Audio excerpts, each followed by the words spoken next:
What's going on, fellas? It's your boy Manpreet, aka MMA Lock of the Night. You guys can also find me on Twitter at MMALOT, and this is the first live edition of the MMA DFS show on my guy Sal Vetri's channel.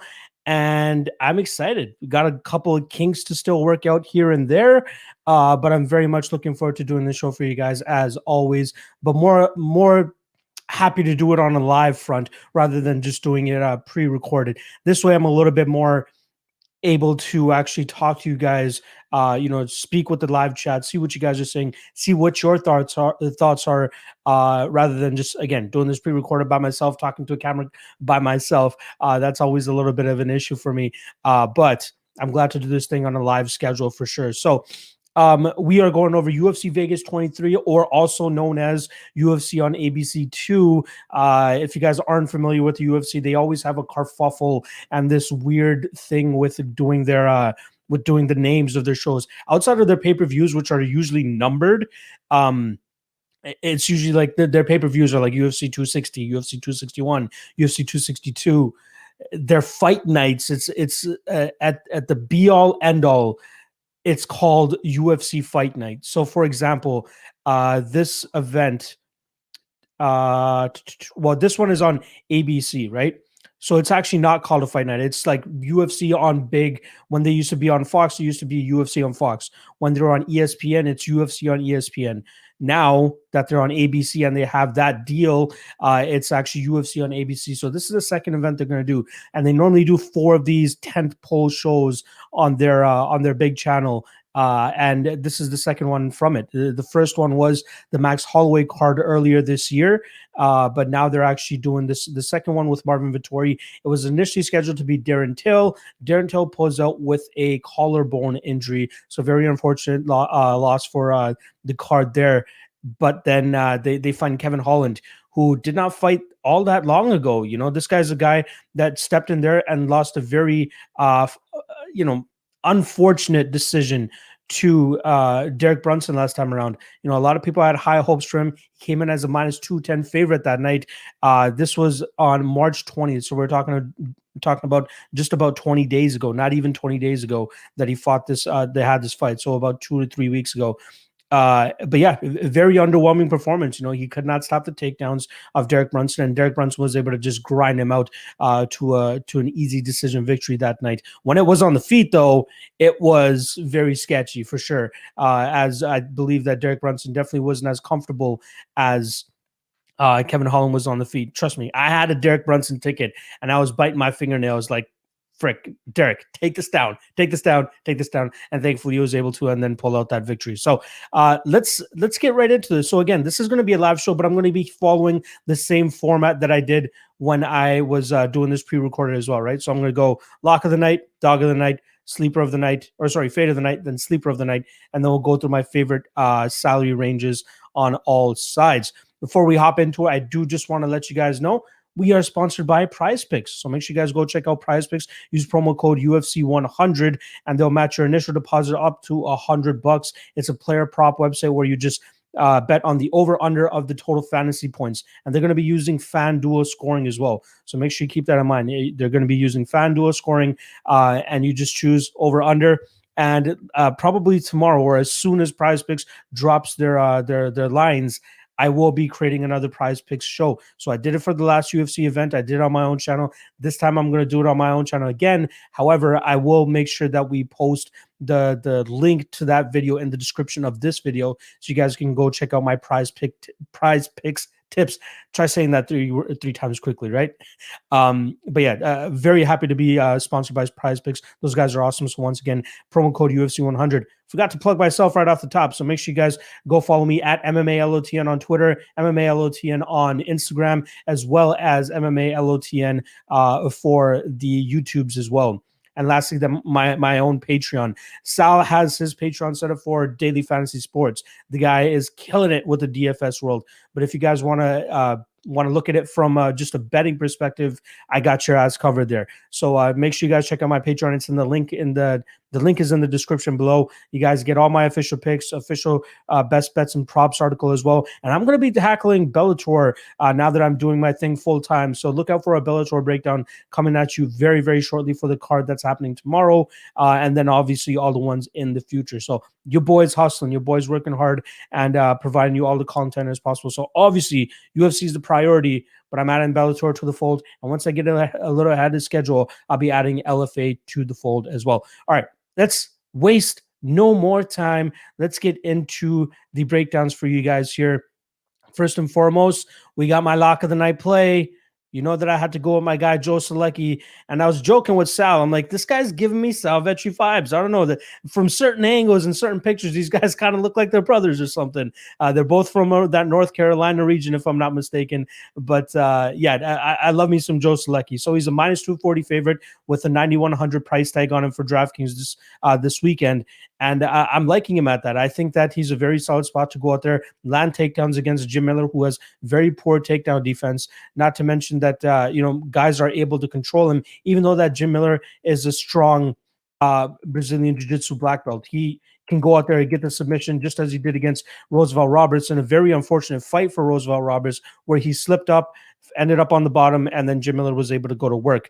In terms of takedown defense percentage, we're talking about 46% for Jim Miller, and Joe Solecki has been in the UFC for 2 fights now, and he has a very solid takedown rate himself. He's more often not successful with it. He's landing 3.31 takedowns per fight, not to mention at a 62% clip. He has great wrestling, but even better jiu-jitsu, and I think that's where he really starts to set himself apart with Jim Miller. We're talking about a guy that's a 10-year youth advantage, if that's what you want to call it, but obviously had a strength, size, and speed advantage too. And his striking is definitely coming up to par. It's not, guys that normally come from a jiu-jitsu background, they have a lot of trouble trying to implement the grappling game into their own, the striking game alongside the grappling game. But Joe Solecki seems to be doing it very, very well as of late. You definitely see an improvement from a fight-to-fight basis with Joe Solecki and the confidence in his hands and the power that he throws with his hands. But ultimately, he wants to get the fight to the ground, and that's where we're going to start getting our points, from takedowns to control time to potential submission, a submission possibility for sure. Jim Miller is a high-level black belt himself, but he's definitely, his biggest test right now is with Father Time, and I think that's going to be his downfall here against a young, spry Joe Solecki, who, coming into the third fight in his UFC career, a lot of people were giving him flack for not being able to go out there and finish Matt Wyman, but you're talking about a guy that was still able to rack up 119 points on DraftKings for us, even without finishing Matt Wyman. Matt Wyman had never been submitted, or is still never been submitted up until this to this point in his career, and he's been around for a long time. He's got knocked out a couple of times, but Joe Solecki was finding it very difficult to submit Matt Wyman.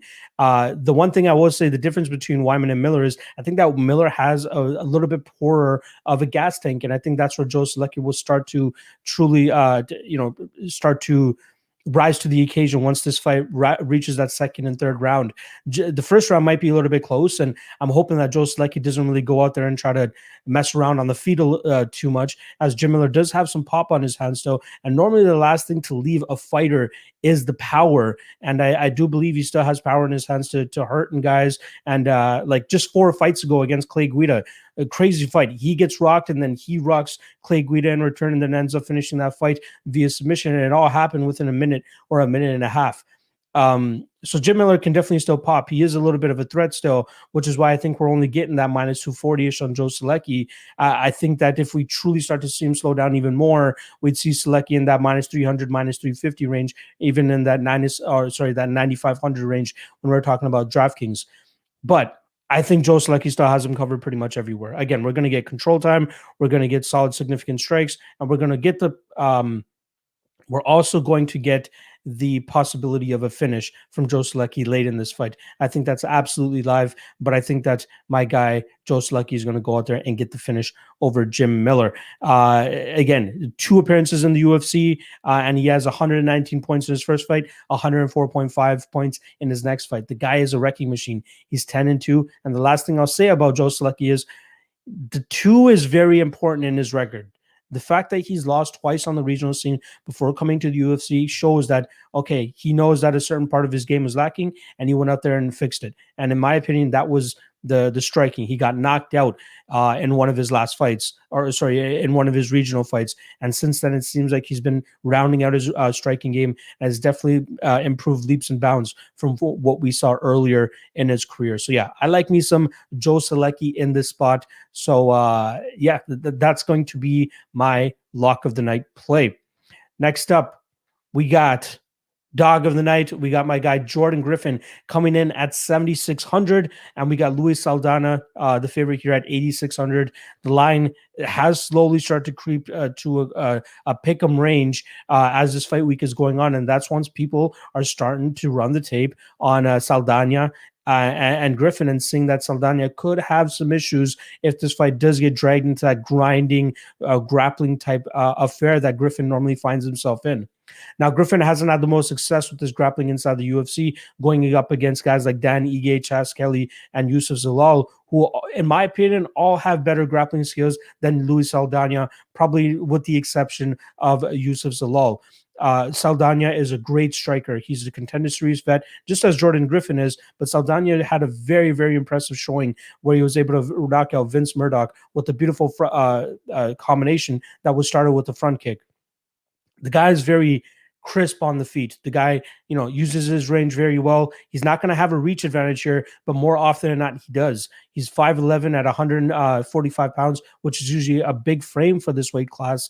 But at 73-inch reach, he's going to have a 1-inch reach disadvantage against Jordan Griffin, who also will have a 1-inch height disadvantage. So I do like me some Jordan Griffin here. I think he's going to be able to close the distance relatively easily. Get in on the hips of Saldana, make this a close fight. We're going to get some control time up against the cage, maybe some takedowns as well. But I truly think that if Jordan Griffin is successful in this fight, it's going to be him implementing that grappling game. I've seen something out there of like, can you really trust Jordan Griffin to go out there and implement a solid grappling game? If he's only landed a handful of takedowns and gotten reversed at least 3 times. But again, I think that those guys are much better in the grappling realm than what we're going to be seeing from Saldana. Now, I'm not saying that Saldana is a fish off of his back, or completely unaware of what to do off of his back. He's shown some decent reversals himself, and he's shown some good top position striking, especially in that fight against Carl Wittstock 2 fights ago, where he was able to really put it on him and really make him pay for the poor takedown attempts from Carl Wittstock's point of view. But I think that Jordan Griffin is just a well-weathered fighter at this point in time, training out of Rufus Sport, has great training partners, and I'm sure they'll come up with a great game plan to nullify the beautiful striking game of Luis Saldana.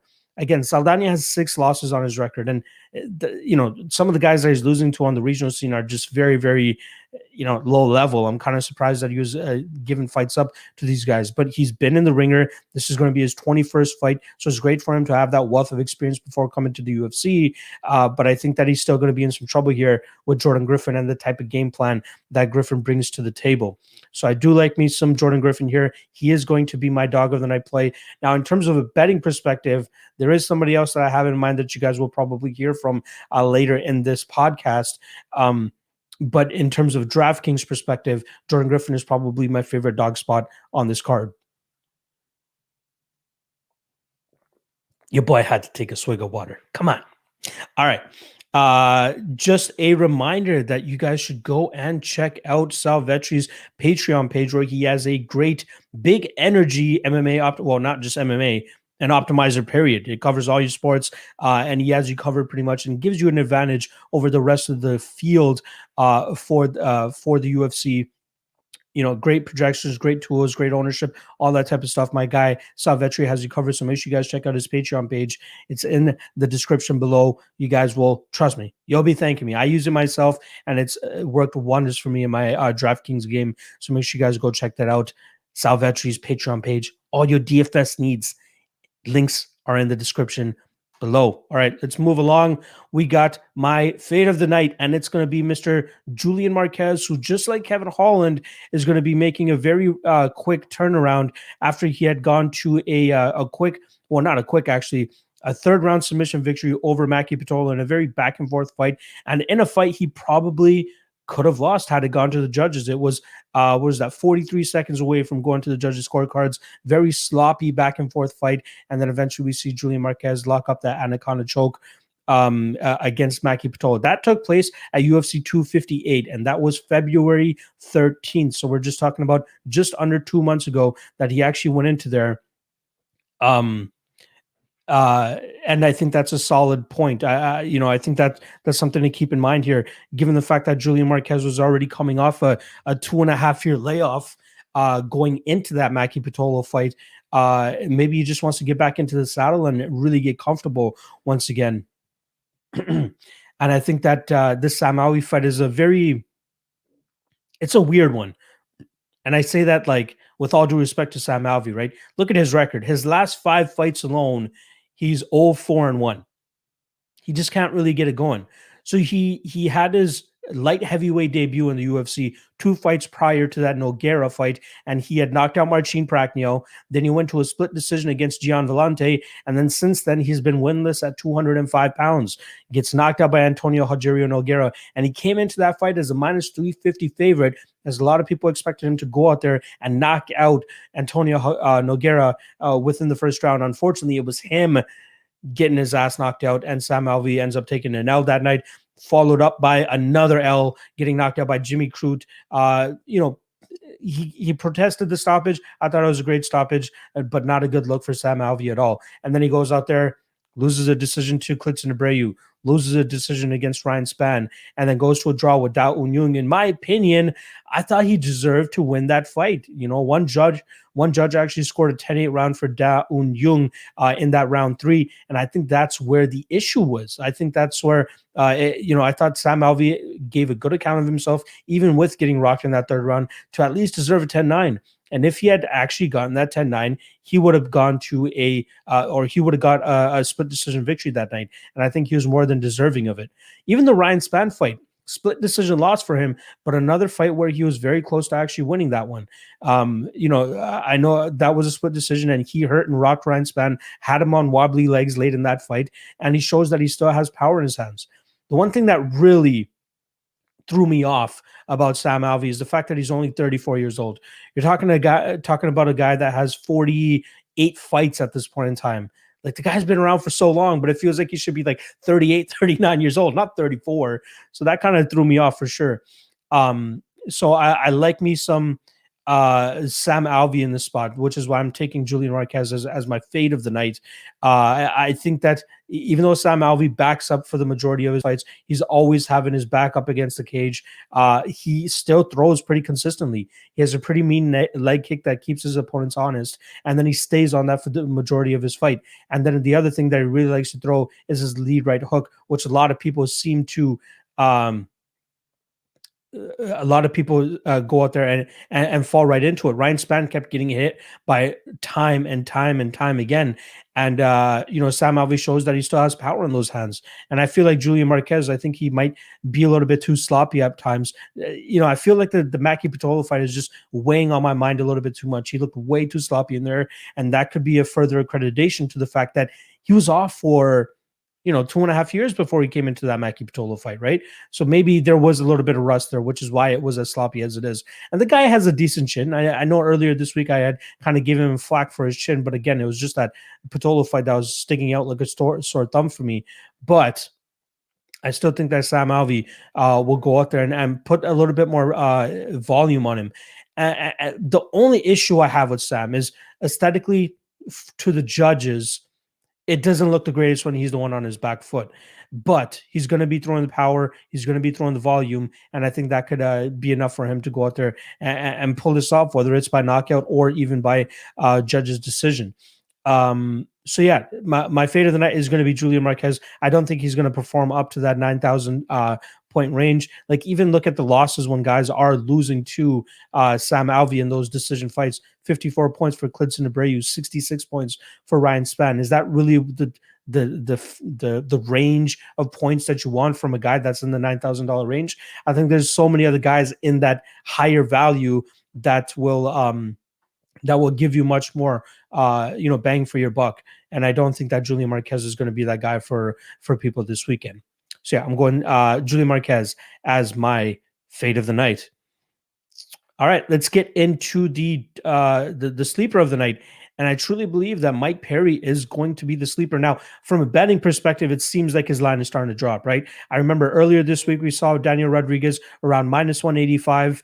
And I think that the public is starting to see that Mike Perry, or I like to call him Papa Perry or Papa Platinum, had a kid just recently, and that might instill a little bit more motivation into him to go out there and get the victory and actually perform properly. If you guys remember, over his last two fights, he's been training with just his girl or his wife, fiance, whatever she is to him now, and she's pretty much just been holding mitts for this guy. And he's not really been doing much. His motivation seems to be at an all-time low. So that was very unfortunate to see as a Mike Perry fan. But he still went out there and went 1-1 in that stretch, right? The thing that looked the most disgusting, though, was the fact that Mickey Gall was able to have as much success as he did in the striking realm at the beginning of that fight, and Mike Perry was forced to grapple in that fight, but still performed pretty well, especially from a DraftKings perspective. Came in with a 91 point. He came in with ended up with 91 points that night, and getting his hand raised via decision. But a lot of people thought he would be able to knock out Mickey Gall, but it just wasn't there. It just did not seem like the Mike Perry that we've known to come and love. And then the Tim Means fight, right? Tim Means, such a solid fighter. Amazing technical striking, had the reach and height advantage in that fight. And I think that really gave Mike Perry some trouble, especially that jab down the middle. And again, another fight where Mike Perry didn't seem to take too seriously, especially came in, I believe, 5 or 6 pounds overweight. It just was not a good look for Mike Perry at all. Now, he's aligned himself with MMA Masters, and MMA Masters is a gym that has high-level fighters like Colby Covington, Miguel Baeza, Danny Chavez, and even was the former home of Ricardo Lamas before he hung up the gloves. The guy, MMA Masters, has a great coaching staff there. I'm trying to remember the name of the guy, the head coach.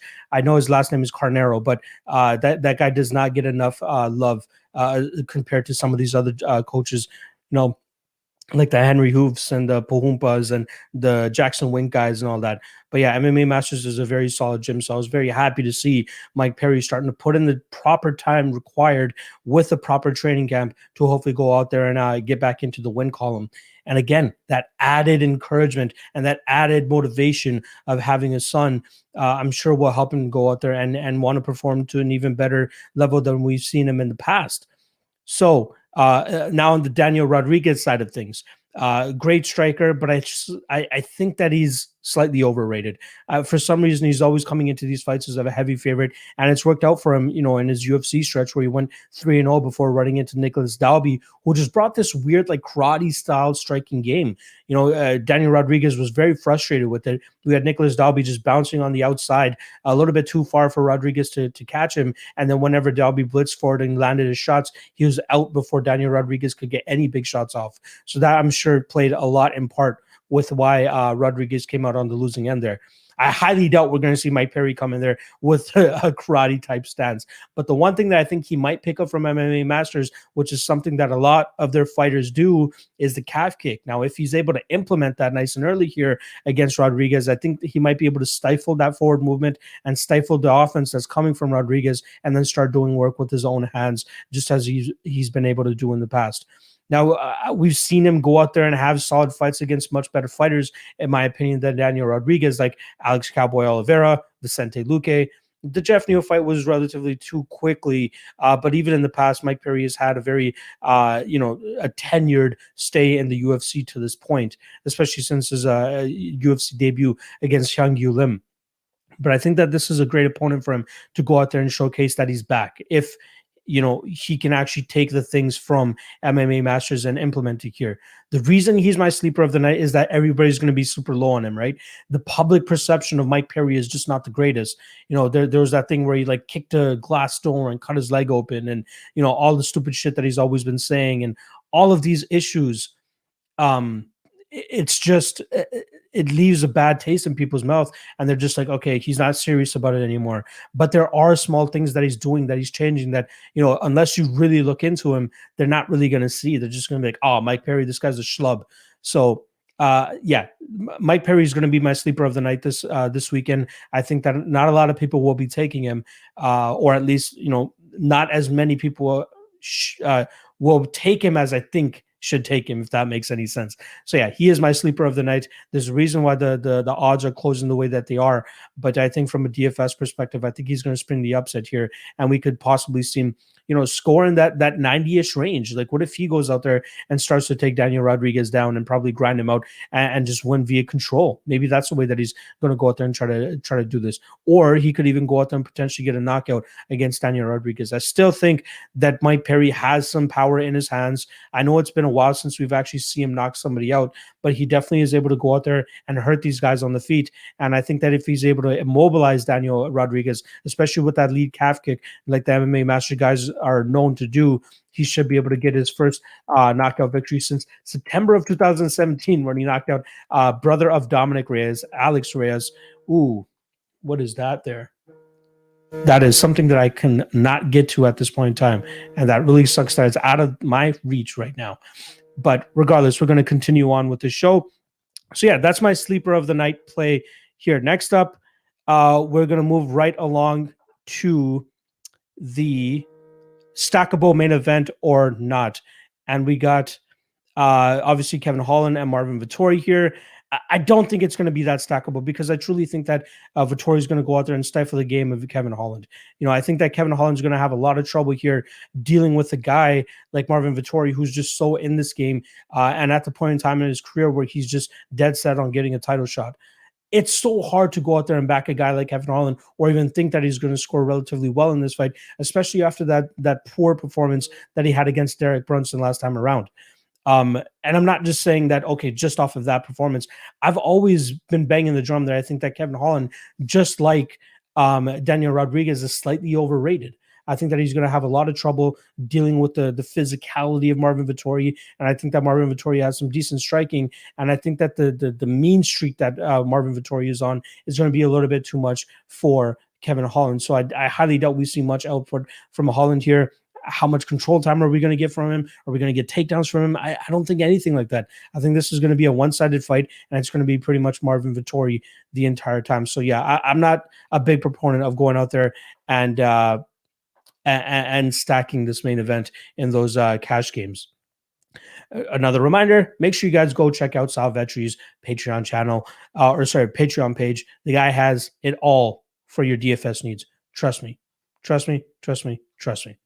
All right, let's move on to my favorite plays in each range now. So in the $6,000 range, we got four people. We got Aaron Blanchfield, we got Georges Stanho, we got Sasha Palatnikov, and we got Kevin Holland. Kevin Holland, I think, is going to get wiped. Sasha Palatnikov could perform pretty well, but I think that Impa Kasanganay is going to have him covered pretty much everywhere. Georges Stanho probably won't be in the UFC after this fight because he is that bad, in my opinion. He has 2 minutes to go out there and knock out De Castro. If he doesn't, I think he's going to be in for a world of trouble, to be honest. And then lastly, we have Aaron Blanchfield, who, in my opinion, is still a little bit too young at this point in time. However, and also not to mention, she's coming in on short notice. She's going up a weight class against a much bigger woman in Norman Dumont. And I think that's going to be a lot of trouble for Aaron Blanchfield, as I think the physicality will be too much for her to get her grappling game going, which is what she shines most at. But if she is able to go out there and secure takedowns and get her jiu-jitsu game going, she has a very high-level jiu-jitsu game, and she does have improving striking. However, I think that Norma Dumont has the better striking. I think she'll be the one landing the bigger shots, and I think that she will stuff the takedowns. But if you're putting a gun to my head and asking me between the 6,000 or in the 6,000 range out of those four fighters, who has the highest upside to at least win, I'd say Aaron Blanchfield, just because of the relative unknown nature of Norma Dumont's game, given that we only have about 2 or 3 fights of tape to work off of. All right, next up, we got our favorite play in the $7,000 range, and I got to go with Arnold Allen, who's at 7,700. He's actually my dog of the night play as well from a betting perspective, as I think he matches up very well against Sadiq Youssef from a pure striking standpoint. Now, he hasn't fought anybody to the level of Sodiq Yusuff in that striking round, but everything that we've seen from Sodiq leads us to believe that he's a very great strike, like a very good striker, very very precise with his strikes. Very efficient with his striking style, and not to mention that he has a 67% striking defense rate, meaning that not a lot of opponents are able to hit him. He lands 3.19 strikes per minute with a 41% striking accuracy rate, and attempts close to, absorbs 2 strikes per minute. Sodiq Yusuff throws a little bit harder than him, throws a little bit more winding up shots, whereas Allen is a little bit more loose. His jab is very nice. He's able to bring it up from weird angles. But again, he's very efficient with his striking style, which usually very much frustrates his opponents. Whereas, Sodiq Yusuff, we've seen him have durability issues in the past. Now, he hasn't gotten knocked out in the UFC, or at least his Dana White Contender Series fight, but he's been hurt and rocked and dropped on numerous occasions, and it's just a matter of time before somebody finds that chin once again. And I think that Arnold Allen definitely has the ability to do so. Allen, no KOs on his record in the UFC, but he has recorded 2 knockdowns against Yatsin Meza and Jordan Rinaldi. But again, with the striking defense deficiencies that I've seen from Sodiq Yusuff, I think that Mr. Arnold Allen has a good chance to go out there and spring the upset. So yeah, he's my favorite spot in the 7,700 range, and I'm not ruling out a knockout victory for Arnold Allen here, who again will be able to touch up Yusuff. And also, Yusuff does seem to slow down in that 3rd round, and that's where we could see Allen start to pick it up and possibly put it on Sodiq to get him out of there. Next up, we got the $8,000 range. We got my guy Jack Shore coming in at 8,700. I really love me some Jack Shore here. He's probably my 2nd favorite spot on the card. I think he's, the first round will be relatively competitive with Hunter Azure, but just like Sodiq Yusuff, Hunter Azure seems to have some gas tank issues, at least from what I've been seeing on tape. And I think that's where we see Jack Shore really start to run away with this fight. The 2nd and 3rd round, I think, will be the strongest for Shore. And this is you guys know me. If you guys have been watching me from my betting perspective type of things, you guys know that I love me some round 3 props. I think this is a great opportunity for a round 3 prop for Jack Shore to go out there, overwhelm Hunter Azure within the first, in the 2nd and 3rd rounds, and then eventually finish him in that 3rd. There's been multiple moments in the 3rd rounds for Hunter Azure where he's found himself in bad positions, but he's able to get, defend well enough, or at least get out of those positions, because his opponent's gas tank isn't the greatest either, or the wrestling isn't up to par, or the grappling isn't up to par.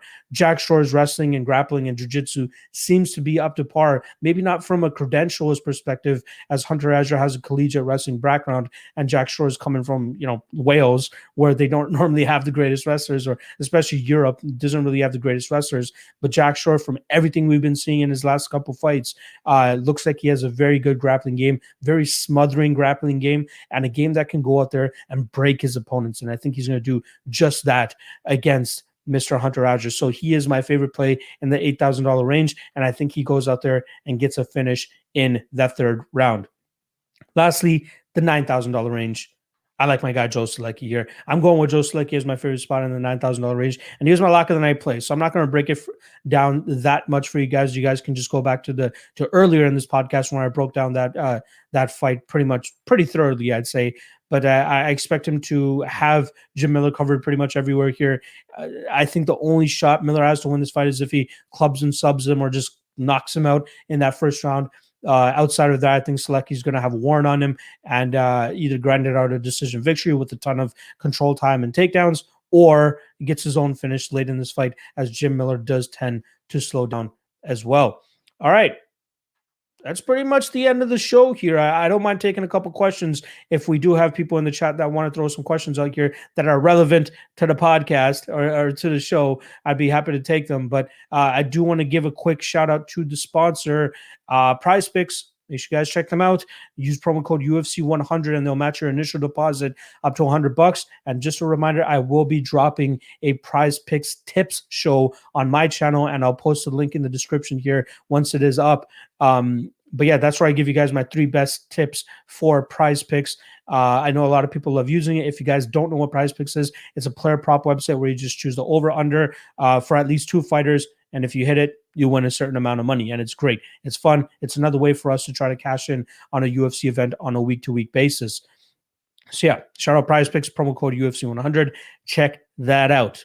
All right, my guy Big Zomega in the chat here saying, not sure if you talked about it already, but first fight of the night has been an optimal last 4 weeks. Ooh, good point. Good point. What's the let me confirm what the first fight is this weekend.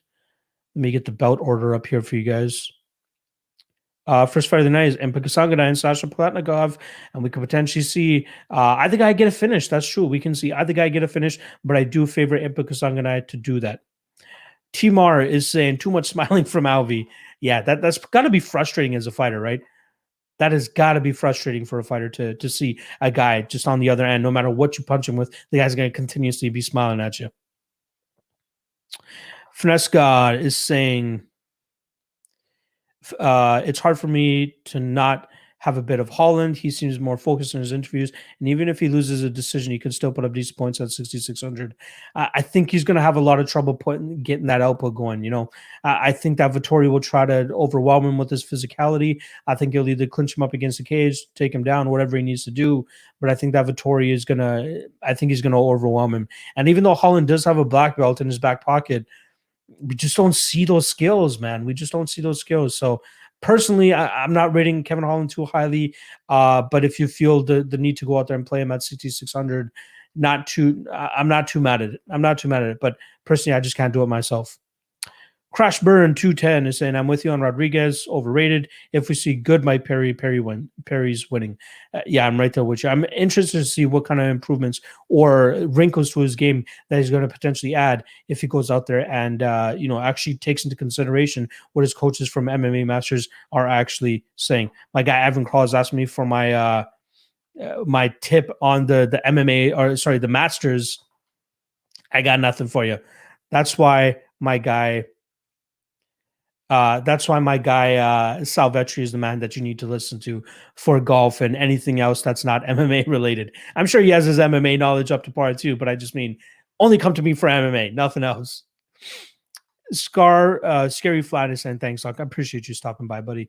Appreciate the support. If you guys haven't already, make sure you guys like and subscribe. That definitely helps, especially for this video, to let Sal know that you appreciate your boy. And we're going to keep doing this thing on a week-to-week basis. All right, Crash and Burn 210. Fighters most likely to get a finish. Let's see.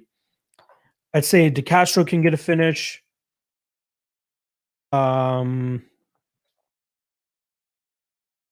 Jack Shora could get a finish. Impa Kasanganay could get a finish. Joe Selecki could get a finish. I'd say Vettori could get a finish too. Like what? Let's see what his inside the distance line is. Holland Vettori inside the distance is plus 120, so he's not favored to get the finish, but I think he could overwhelm and potentially finish Kevin Holland. And those are the ones. So once again, I got Vettori, Selecki, Kasanganay, Shore, DeCastro, and ever so slightly, Eileen Allen could potentially get a finish as well. David Netto's lock of the night. If a fighter goes the full 3 or 5 rounds in a fight, how soon do you think it is too soon for a fighter to return to the cage? And how much do you take that into account when handicapping? It depends on the amount of damage that they've endured in that 3 or 5 rounds, right? I don't think it matters whether it's been 3 or 5 rounds, but it just depends on how much damage she's incurred. That's it. Like Julian Marquez, that fight was crazy back and forth. 2 months, I feel like, might not have been long enough for him. Kevin Holland, on the other end, he kind of just got laid on for 5 rounds. So I think it's not too bad for him to come back after a 2-3 week hiatus. But yeah, I take it into consideration to a certain extent. Appreciate the question, David.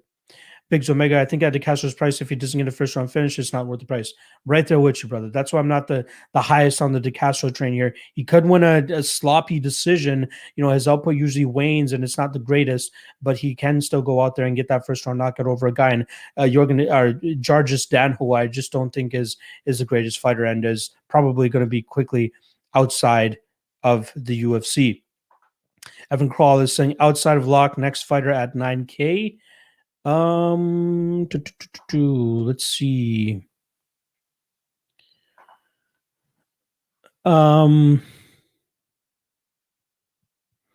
So we got Marquez, who's already my fade of the night. Selecki, who you don't obviously want because I've already said that. So it's between Gamrot, Dumont, De Castro, Kasanganai, and Vittori. Oh, man. I'd say my most confident person that I think is going to win is Vittori, followed by Gamrot.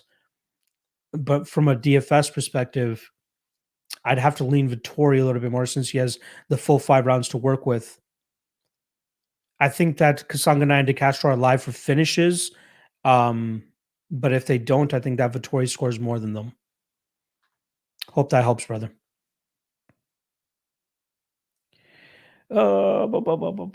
Jay Seaton asking if I like Bitcoin. I don't. I'd not saying that I don't. I just haven't really had the time to look into it much. But good luck if you're holding. Evan Crawl, Impa, Gemra, or De Castro will prefer which one in that 9K range. Again, De Castro can score very highly if he's able to get that first round knockout. But if he's not, then things are going to get very fucking sweaty for him, which is why I would prefer Gamrot out of all of them. I think that De Castro and Impa have the highest probability to get a finish, but I like Gamrot the most to win out of those guys. Biggs Omega, Gamrot has a floor because you will get takedowns and probably some control time. Exactly. Yep. I like that. High floor or high ceiling, whatever you want to call it. I get what you're saying, Big Zo. Darth Brooks, I love that name, by the way. Even the avatar, look at that avatar. That's awesome. What's up, Manpreet? I hope you're doing good, brother. Thanks for the great info. No worries, brother. Appreciate you stopping by. All right. This just seems like a good time to end off on this stream. Appreciate you guys checking out the stream as always. Again, we're going to be doing this live moving forward, 12 p.m. Eastern, noon Eastern every Thursday. I'll be right here with you guys. I'll do my show, do my breakdown, and then at the end of the show, maybe the last 5 to 10 minutes, I'll take the questions. We'll see how live and popping the chat is. But I'm really looking forward to doing this from a live betting or a live perspective rather than doing it pre-recorded. All right. Appreciate you guys as always. I will see you guys later today on my own channel doing the Propping You Up show. So make sure you guys check that out. Me and Cody Saftik are going to be doing that. I know you guys love that show. Can't wait to bring that to you guys. So again, on my behalf, on Salvecchi's behalf, appreciate you guys checking out the channel. Like and subscribe. And good luck on your DFS lineups this weekend. Hopefully we can bring you some cash and then we can talk more about it next week. So see you guys next week. Peace out.